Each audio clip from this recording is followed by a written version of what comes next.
നമസ്കാരം. City channel തെരഞ്ഞെടുപ്പ് പ്രത്യേക ബുള്ളറ്റിനിലേക്ക് സ്വാഗതം.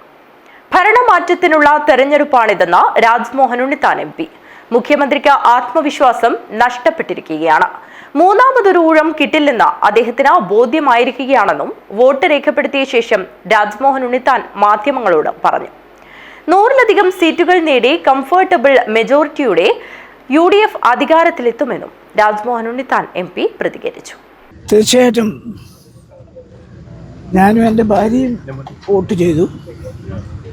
മാത്രമല്ല, ഈ തെരഞ്ഞെടുപ്പ് ഒരു ഭരണമാറ്റത്തിനുള്ള തെരഞ്ഞെടുപ്പാണ്.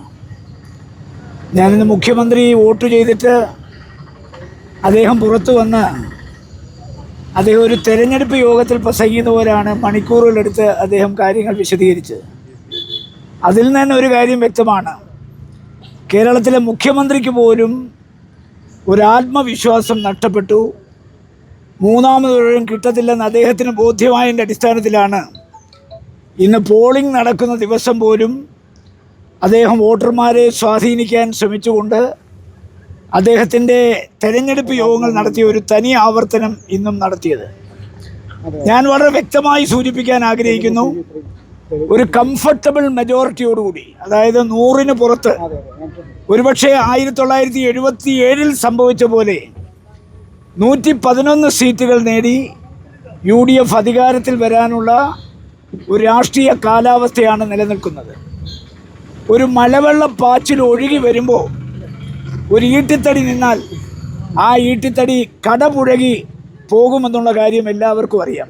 അതുകൊണ്ട് ഈ തെരഞ്ഞെടുപ്പിൽ MLA-മാരുടെ പെർഫോമൻസ് ഒന്നും ഒരു വിഷയമാക്കുന്നില്ല. ജനങ്ങൾ ഭരണം ഒരു വിഷയമാക്കുന്നില്ല.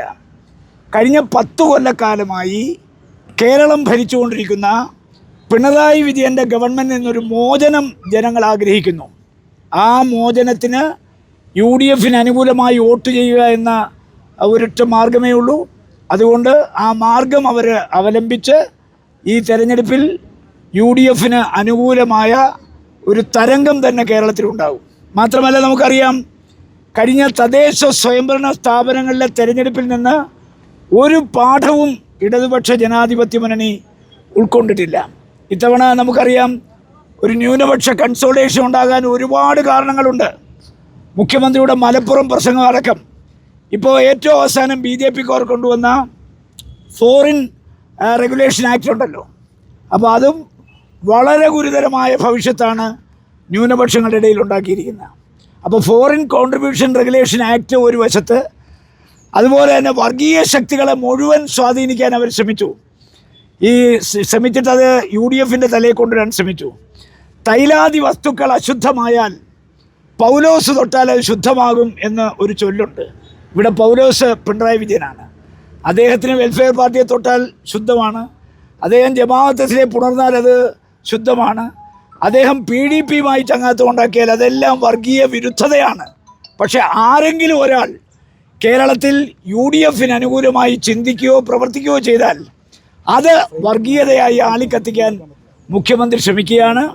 അതുകൊണ്ട് മുഖ്യമന്ത്രിക്ക് പോലും ആത്മവിശ്വാസം നഷ്ടപ്പെട്ട ഒരു തെരഞ്ഞെടുപ്പാണ് ഈ തെരഞ്ഞെടുപ്പ്. ഈ തെരഞ്ഞെടുപ്പിൽ UDF അധികാരത്തിലേക്ക് വരും, അതിന് ഒരു സംശയവും ആർക്കും വേണ്ട. തെരഞ്ഞെടുപ്പ് ഫലത്തിൽ മുഖ്യമന്ത്രിക്ക് പോലും ആത്മവിശ്വാസമില്ലെന്ന് രാജ്മോഹൻ ഉണ്ണിത്താൻ. UDF 110 സീറ്റ് നേടും. വോട്ടർക്ക് പണം നൽകിയ സംഭവത്തിൽ ശോഭാ സുരേന്ദ്രനെ അയോഗ്യയാക്കണമെന്നും പെണ്ണുരുമ്പെട്ടാൽ ബ്രഹ്മനും തടുക്കാൻ പറ്റില്ല എന്നും ആ ചെറുപ്പക്കാരനെ കരണത്തടിക്കുമെന്ന് പറയാൻ അവർക്ക് ആരാണ് അധികാരം നൽകിയതെന്നും പണം നൽകിയ സ്ത്രീയെ അറസ്റ്റ് ചെയ്തിട്ടില്ല എന്നും ഉണ്ണിത്താൻ പറഞ്ഞു. പണം കൊടുത്ത് വോട്ടർമാരെ സ്വാധീനിക്കാൻ ശ്രമിച്ച ദൃശ്യങ്ങൾ ഞാൻ എല്ലാ ചാനലിലും കണ്ടത് പാലക്കാട്ടാണ്.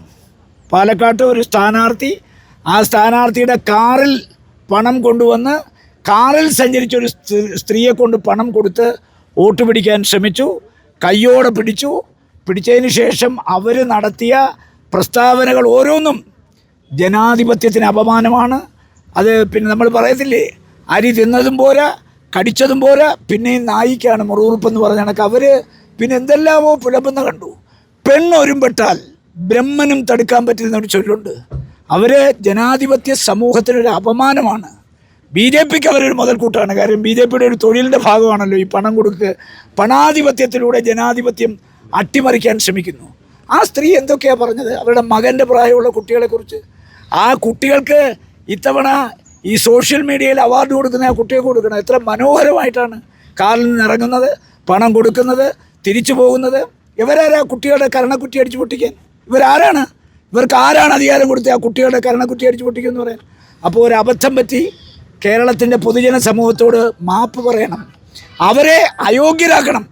ഞാൻ ചോദിക്കട്ടെ, പണവും കൊണ്ടുവന്ന അവരുടെ കാറിലാണ്, ആ പണം കൊണ്ടുവന്ന സ്ത്രീ സഞ്ചരിച്ച അവരുടെ കാറിലാണ്.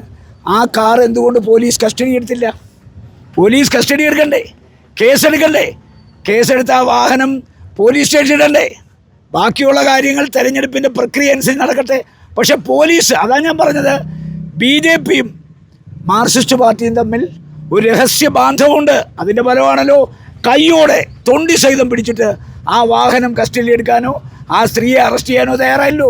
സ്ഥാനാർത്ഥിയെ വിട്ടേക്ക്, അവർ പോയി വോട്ട് പിടിക്കട്ടെ. പക്ഷേ ആ സ്ത്രീ, പണം കൊടുത്ത സ്ത്രീ, അവർ BJPയുടെ അറിയപ്പെടുന്ന ഒരാളാണ്. അപ്പോൾ അവരെ കസ്റ്റഡി എടുക്കാനും വാഹനം കസ്റ്റഡി എടുക്കാനും പോലീസ് തയ്യാറാകാത്തതിന് കാരണം ഇവർ തമ്മിലുള്ള അഡ്ജസ്റ്റ്മെൻറ്റാണ്. തെരഞ്ഞെടുപ്പ് പ്രത്യേക ബുള്ളറ്റിൻ അല്പസമയത്തിനകം.